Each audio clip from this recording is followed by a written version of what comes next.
quê? Porque Deus, e a Bíblia diz isso, faz novas todas as coisas. Você já ouviu isso? Já. Eis que faço novas todas as coisas. Deus fala em Apocalipse. Então a história que Deus quer fazer da tua vida e escrever contigo essa história, para Deus é uma história de bênção, é uma história extraordinária. Mas você deve querer escrever essa história. E o texto de Gênesis 39 nos mostra isso. Diz assim o verso 1: quando José foi levado para o Egito pelos negociantes ismaelitas, eles o venderam a Potifar, um oficial egípcio. Potifar era capitão da guarda do faraó, o rei do Egito. O Senhor estava com José, por isso ele era bem sucedido em tudo que fazia no serviço da casa de seu senhor egípcio. Potifar percebeu que o Senhor estava com José e lhe dava sucesso em tudo que ele fazia. Satisfeito com isso, nomeou José seu assistente pessoal e o encarregou de toda a sua casa e de todos os seus bens. A partir do dia em que José, presta atenção, a partir do dia em que José foi encarregado de toda a casa e de todas as propriedades de Potifar, o Senhor começou a abençoar a casa do egípcio por causa de José. Tudo corria bem na casa e as plantações e os animais prosperavam. Assim, Potifar entregou tudo que ele possuía aos cuidados de José. E tendo-o como administrador, não se preocupava com nada, exceto com o que iria comer. José era um rapaz muito bonito e bela aparência, tinha 17 anos nessa ocasião. E logo a esposa de Potifar começou a olhar para ele com desejo. Venha, deite-se comigo, ordenou ela. José recusou e disse: meu senhor me confiou todos os bens de sua casa e não precisa se preocupar com nada. Ninguém aqui tem mais autoridade do que eu. Ele não me negou coisa alguma, exceto a senhora, pois é a mulher dele. Como poderia eu cometer tamanha maldade? Estaria pecando contra Deus. Percebe? A mulher continuava a assediar José diariamente, mas ele se recusava a deitar-se com ela. Certo dia, porém, quando José entrou para fazer seu trabalho, não havia mais ninguém na casa. Ela se aproximou, agarrou-o pelo manto e exigiu: venha, deite-se comigo. José se desvencilhou e fugiu da casa, mas o manto ficou na mão da mulher. Quando ela viu que José tinha fugido, mas que o manto havia ficado na mão dela, chamou os seus servos, diz o texto. Vejam, disse ela, meu marido trouxe esse escravo hebreu para nos fazer de bolos. Ele entrou no meu quarto para me violentar, mas eu gritei. Quando ele me ouviu gritar, saiu correndo e escapou, mas largou o seu manto comigo. Ela guardou o manto até o marido voltar para casa. Então ela contou-lhe sua versão da história. O escravo hebreu que você trouxe para a nossa casa tentou aproveitar-se de mim, disse ela, mas quando eu gritei, ele saiu correndo e largou o seu manto comigo. Ao ouvir a mulher contar como José a havia tratado, Potifar se enfureceu. Pegou José e o lançou na prisão onde ficavam os prisioneiros do rei, e ali José permaneceu. Mas o Senhor estava com ele na prisão e o tratou com bondade. Fez José conquistar a simpatia do carcereiro, que em pouco tempo encarregou José de todos os outros presos e de todas as tarefas da prisão. O carcereiro não precisava mais se preocupar com nada, pois José cuidava de tudo. O Senhor estava com ele e lhe dava sucesso em tudo que fazia. Amém. Irmãos, essa história só ler já é inspiradora. Podia fechar a Bíblia aqui e dizer amém, Deus abençoe e vamos embora. Porque a história por si só ela já revela tantas coisas para nós. Ela mostra um Deus que estava com José, a Bíblia fala sobre isso. Mas ela conta a história desse jovem, 17 anos, adolescente, como tantos adolescentes que nós temos nos nossos acolhimentos. São 7, a gente viu aqui, acolhimentos para crianças e adolescentes que o Noeb tem. Esse adolescente de 17 anos, ele teve uma história familiar terrível. Vocês conhecem a história? Ele foi traído por seus irmãos. Esse jovem de 17 anos quase foi morto por seus irmãos. Só não foi porque um deles, o Rubem, interveio ali e disse: não vamos matar, aí vai ser demais. Mas venderam um rapaz de 17 anos como escravo para o Egito. Uma outra cultura, uma outra terra, um outro povo, outra língua. José, que não havia feito absolutamente nada para merecer o que ele estava passando, estava sendo vítima da violência dos seus irmãos, vítima da inveja dos seus irmãos, vítima da ira, da raiva. E José, então, ele, vítima de tantas coisas e tantas injustiças, ele é vendido como escravo. E ele vai parar como escravo na casa de um oficial egípcio chamado Potifar, um homem importante. E Deus estava com José. Veja, José tinha tudo para se dar mal na vida. José tinha tudo para, ao ser vendido como escravo, se revoltar, como tantos jovens se revoltam aí pelos problemas, até familiares, que acontecem. José tinha tudo para dizer: olha, tá bom, já que eu fui vendido como escravo, vou fazer tudo errado. José, ele tinha tudo para dar errado, mas ele deu certo. Por quê? Algo que José aprendeu lá na infância, com seu pai, com todos os erros do seu pai, Jacó, com todos os problemas. E aliás, José, perceba, ele tinha 12, ele tinha 11 irmãos e mais uma irmã. E esses seus irmãos eram filhos de mães diferentes. E a mãe dele já tinha morrido. Então José era irmão ali do Benjamim, que era seu irmão por parte de mãe também, mas a mãe tinha morrido ali após o parto de Benjamim. Então José tinha os seus irmãos, filhos de outras 3 mulheres diferentes. Olha a confusão dentro de casa, a confusão familiar. E ele era rejeitado, ele era perseguido pelos seus próprios irmãos. Então ele tinha uma história de vida familiar terrível. Como eu disse, ele podia ter dado errado, na verdade, muito errado na vida. Mas a Bíblia diz que José tinha algo que ele não abriu mão. E é isso que fez com que ele desse certo. Sabe o que foi? Você sabe o que foi. A confiança que ele tinha em Deus, o temor que ele tinha do Senhor. José, a Bíblia coloca aqui, com 17 anos.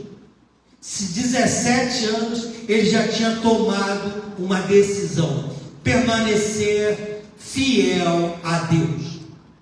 E queridos, essa atitude de José foi o diferencial entre se dar mal e se dar bem na vida. E é interessante porque no primeiro momento esse comportamento dele parece que o levou para a desgraça. Veja, ele é jogado num poço pelos seus irmãos, os irmãos estão revoltados contra ele, e aí ele é vendido como escravo, e vai parar na casa lá de Potifar, e aí quando parece que as coisas estão indo bem, começa efetivamente a ir bem. Daqui a pouco a esposa de Potifar se engraça com ele e resolve trair o marido. E um garoto, um rapaz de 17 anos, na flor da juventude, tenta levar esse rapaz para a cama com ela e ele se recusa. E ele tinha caráter. Ele tinha caráter.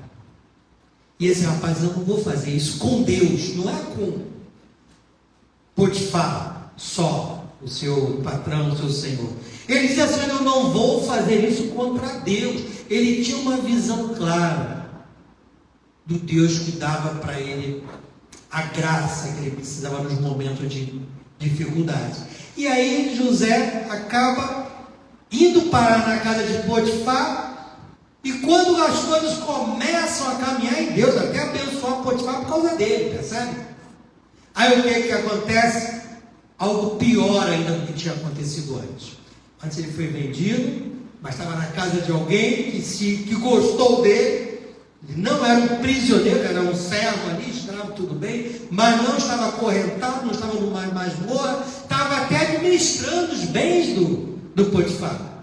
Mas aí acontece essa situação. A esposa desse homem acaba destruindo a vida dele. Injustamente. E a Bíblia diz aqui que ela o acusou injustamente. E pela segunda vez, José agora é injustiçado. Meu para os seus irmãos. Agora por essa mulher. E a Bíblia diz que ela lançou contra ele palavras mentirosas. A narrativa, e hoje se fala muito em narrativa, né? Quem tem a melhor narrativa, etc, etc. Aquela mulher já tinha a sua narrativa pronta. Quando ela viu que José não quis ceder a ela, ficou tão irada que criou uma narrativa. Pegou o manto de José e aí inventou uma história. E essa história: olha, ele entrou no meu quarto para me violentar. E aí eu imagino ainda José dizendo para si próprio, imagino que ele não falou isso para si, mas poderia, né?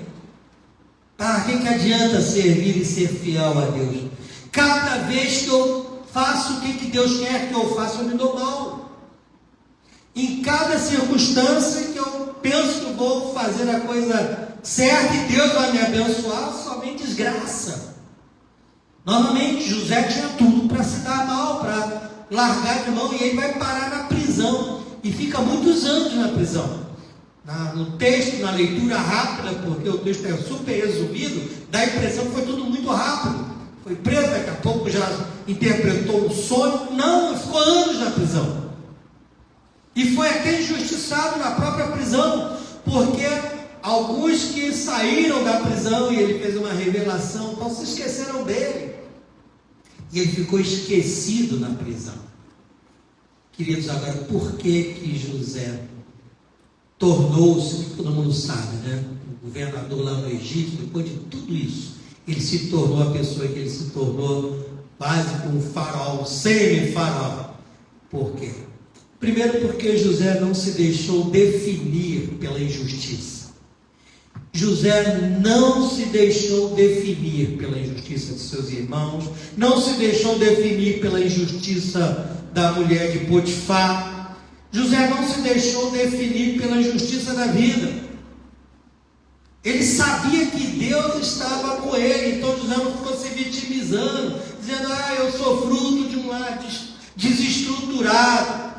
Eu estou nessa situação porque meus irmãos. Eu estou nessa situação porque a mulher do faraó. Eu estou nessa situação. Ele não ficou se vitimizando. Ele manteve o seu caráter.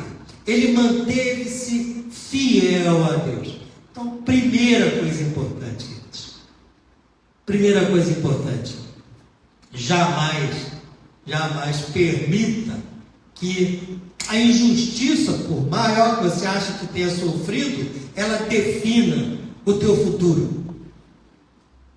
Não pode. Uma outra coisa importantíssima que vemos aqui na história de José é que ele também não se deixou levar pelas circunstâncias e também não se deixou levar pela tentação. Veja, ele também poderia ter lá na casa do Potifar pensado: olha, eu vou me dar bem. Imagina, Potifar não vai saber de nada, só está eu e a mulher dele aqui.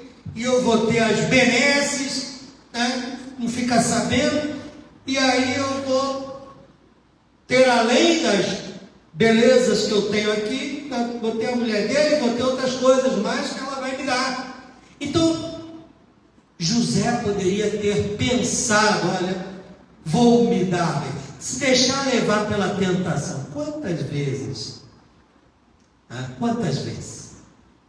a gente se deixa levar pela tentação, vou me dar bem. Voltando àquela situação lá do Rio de Janeiro, minha sogra mora num bairro no Rio de Janeiro que é a barra pesadíssima, chama-se Senador Camará. Quem conhece o Rio sabe bem, né, desse bairro, Senador Camará. Eu nasci lá não, eu fui criado nesse bairro quando era criança, e não era o que é hoje, mas hoje é terrível.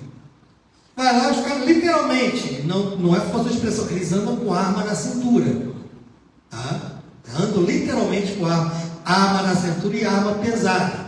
Para você entrar lá, quando faz um tempo que eu vou lá na casa da minha sogra, aliás, nem estou indo mais, né?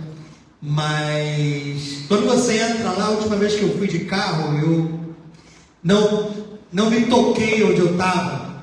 E eu estava com os vidros fechados. Deixei minha sogra no mercado, lá na casa dela, peguei ela, criei no mercadinho que tem lá próximo, levei ela no mercado. Deixei ela no mercado, no que eu fui sair, estava calor, né? Rio de Janeiro, vidro fechado, ar-condicionado ligado. No que eu dobro a esquina, tinha um batalhão com arma apontando para o carro. E vai fazer literal mesmo. Aí que eu me toquei, eu tinha que estar com o vidro aberto, eu tinha que estar com as duas antes. De noite tem que estar com a lanterna acesa, né? A lanterna interna acesa, para ver que só tem um, tá bom, tá ali, você... não levei nada disso em consideração. Claro, eu baixei o vidro, botei a mão para fora, foi mal, tal, perdão aí, passei. Mas é literal isso. Mas aí você vê crianças, 15, 16, 14 anos, portando arma, andando em moto sem placa. Sabe que é tudo moto roubada, tudo ali, moto sem placa para lá e para cá, sem capacete, sem nada. E a gente olha para aquelas crianças e eu, quando olho, fico pensando nas que estão conosco acolhidas. A grande missão que nós temos, e quantas crianças não têm, né? Um local como é para serem acolhidas, mas se deixam levar pela tentação da vida fácil, que é o que todo mundo sabe. É o tênis de marca, é a camisa de marca, é a roupa, tantos estilos, né? Queridos, nós vivemos numa sociedade que tem muita coisa a oferecer. José não estava nessa sociedade, mas a tentação foi muito forte para ele, com 17 anos. Mas ele não se deixou levar pela tentação. Isso é muito importante, e aí vale para todos nós. Seja quem está acolhido na comunidade terapêutica, seja nós que estamos em qualquer circunstância da nossa vida. Então José, ele mudou a história, ele tinha tudo para dar errado, mas não deu errado, deu certo. Porque também não se deixou levar pela tentação em hipótese alguma. Outra coisa interessantíssima que nós vemos é que José, mesmo injustiçado, ele permaneceu fiel. Nunca deixe a fidelidade de lado, com qualquer justificativa que seja, por mais forte que seja a justificativa. A de José é muito forte. Foi injustiçado pelos seus irmãos, foi injustiçado pela mulher de Potifar, foi injustiçado pelo próprio Potifar, que acreditou na mulher e jogou ele na prisão. Então José foi injustiçado muito, mas a injustiça não definiu a sua vida. Por quê? Porque ele, mesmo injustiçado, permaneceu fiel. Ele não usou a injustiça para poder fazer a coisa errada. E às vezes a gente faz isso. Usa as justificativas, as desculpas, para fazer o que não é para ser feito, porque afinal de contas nós fomos injustiçados ou outra coisa qualquer. Por que Deus estava sempre com José? Mesmo na prisão, Deus estava com ele, e ele sabia disso. Por quê? Porque José permanecia fiel, pura e simplesmente. pura e simplesmente. Às vezes Deus não muda, queridos, circunstâncias, porque Ele está mudando você por dentro. Às vezes a gente quer que Deus mude as circunstâncias. Eu quero que Deus mude algumas circunstâncias na minha vida. E nós queremos que Deus mude muitas circunstâncias na nossa vida. E eu lembro que Paulo passou por isso. E aí Paulo orou ao Senhor e não obteve resposta. E Paulo orou de novo. Senhor, tira esse espinho na carne, essas circunstâncias. E não teve a solução que ele queria. E mais uma vez, e Deus falou, para, Paulo, a minha graça te basta. Por quê? Porque muitas vezes Deus não muda as circunstâncias para mudar você por dentro. Para mudar, muitas vezes, a direção da nossa vida, para mudar a visão. José foi fiel no cárcere e Deus o fez governador. É sério? José foi fiel nas masmorras, no cárcere, e Deus o fez governador. Ao invés de ficar lá no cárcere chorando, lamentando, sentindo injustiçado, ele permaneceu fiel. É essa a situação que muda a história de vida. E é isso que, como instituição no REV, existe para proclamar e para ensinar isso. E é isso que nós, como igreja, existimos também para a mesma função, para cumprirmos a mesma função. Mostrar que Deus muda histórias. Não há ninguém no planeta Terra que possa dizer, eu não tive condição de mudar a história da minha vida. Por quê? Porque você é responsável por você. E a Bíblia diz isso, cada um dará conta de si mesmo a Deus. É individual. Não importa se você foi criado lá no Senador Camará, no Rio de Janeiro, no meio da... Quando eu era criança, eu estava na favela. Claro que é totalmente diferente de hoje, né? Mas quando eu era criança, eu brincava com os meus amiguinhos, era tudo da favela. Ia brincar lá e tal. Já tinha os traficantes da hora. Hoje piorou muito. Mas ninguém pode dizer que vive mal ou que está passando por um problema porque não teve opção. Não existe isso. Não existe vítima da sociedade. Existe vítima das próprias escolhas. Existe vítima da situação que a pessoa traz para a sua vida. Existe vítima das decisões que você faz. Porque lá no céu, Deus vai olhar para você e você dizer, eu fui vítima das circunstâncias. Não cola, porque Deus diz, cada um dará conta de si mesmo a Deus. O pai não levará a maldade do filho, nem o filho levará a maldade do pai, mas a alma que pecar, essa morrerá. É a causa-consequência. Queridos, a Bíblia é pródiga nisso. A Bíblia é pródiga em mostrar que toda causa tem consequência. As escolhas têm consequência. As escolhas de José levaram-no ao topo, sem antes passar, claro, pelo vale. Moisés chegou ao cume da colina, mas antes de chegar no cume da colina, ele passou por um vale da sombra da morte algumas vezes. Mas a sua fidelidade a Deus foi o diferencial das conquistas que ele teve lá na frente. Não adianta acelerar o processo. A gente vê esses jovens querendo acelerar o processo. Para que estudar? Para que trabalhar? Para que tentar ter uma vida direita? Se eu posso em meia hora conseguir ali um dinheiro que vai me dar uma moto 0 quilômetro. Mas são escolhas erradas que vão trazer consequências lá na frente. Estava lendo uma reportagem falando que há mais de 120 homens que morreram lá nessa guerra civil no Rio de Janeiro, mais de 70% não tinha 30 anos. Quase todos, menos de 30 anos. Eu li a história de um rapaz que o apelido dele é Mata Rindo. Ele é do Maranhão, era do Maranhão. Mata Rindo. Não precisa nem explicar o motivo do nome, né? Morreu. Queridos, a Bíblia é muito clara quando fala a respeito das consequências que nós colhemos como fruto das nossas escolhas. E mesmo quando José não via, Deus estava agindo. Deus estava agindo. Que Deus seja louvado. Amém. Vamos ficar de pé.